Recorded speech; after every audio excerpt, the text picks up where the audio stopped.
किसी को पता नहीं, ये उसको पता है, ये किसी दूसरे को पता नहीं। सत्य बात यह है कि सुनहु भरत भावी प्रबल, वशिष्ठ जी त्रिकालज्ञ ज्ञानी महापुरुष भगवान राम जिनके चरणों में मस्तक रखते हैं, वो गुरु वशिष्ठ जी। सुनहु भरत भावी प्रबल, बिलख कहो मुनिनाथ, हानि लाभ जीवन मरण जस अपजस विधि।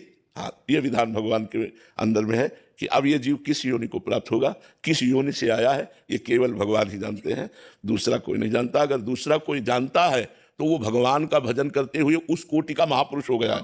तो वो त्रिकाल, और जो उस कोटि का महापुरुष हो गया तो इस विषय में नहीं पहुंचता, वो भगवान की दिव्य रूप माधुरी लीला में जाता है, इस प्रपंच की बातें सोचने में थोड़ी पहुंचता है। अपने मन की बात जान करके तो दुखी होते हैं, और अगर हम सैकड़ों मनों की बात जान ले तो हम कितने परेशान। इसलिए भगवान ने माया में एक शक्ति दी है, विस्मृति, वो भुलवाती रहती। जैसे थोड़ी देर याद करो, हम लोग गर्भ में थे माता के, श्वास लेने की भी जगह नहीं थी, नाभि के कनेक्शन से हमारे जीवन का पोषण हो रहा था और हम जिंदा थे।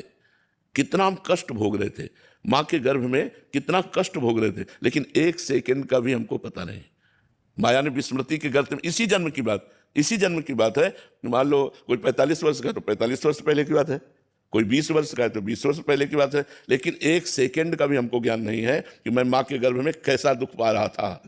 ये भगवान की माया में एक विस्मृति शक्ति है जो सब विस्मरण करा देती है। अब जैसे पूछा जाए 3 दिन पहले आपने दोपहर में क्या पाया था, तो आपको सोचना पड़ेगा, नहीं सिर्फ 3 दिन की बात पे सोचना पड़ेगा, वो विस्मृति के गर्त में डालती रहती है।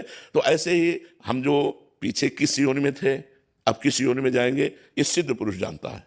जो भगवान को प्राप्त होकर भगवान के समान हो गया है, वो ये जानता है कि पीछे मैं इस योनि में था। जैसे भरत जी सिद्ध महापुरुष थे, वो जानते थे कि मैं पहले राजा भरत था, हम हिरण से प्रेम किया तो हिरण बन गया, अब उससे मुक्त होकर के मैं ब्रह्म स्वरूप में स्थित हो गया हूं। तो ये सिद्ध पुरुष जानते हैं, साधारण पुरुष नहीं जानते हैं कि आत्मा कहाँ से आई है, किस योनि में प्राप्त होगी, ये किसी को पता नहीं।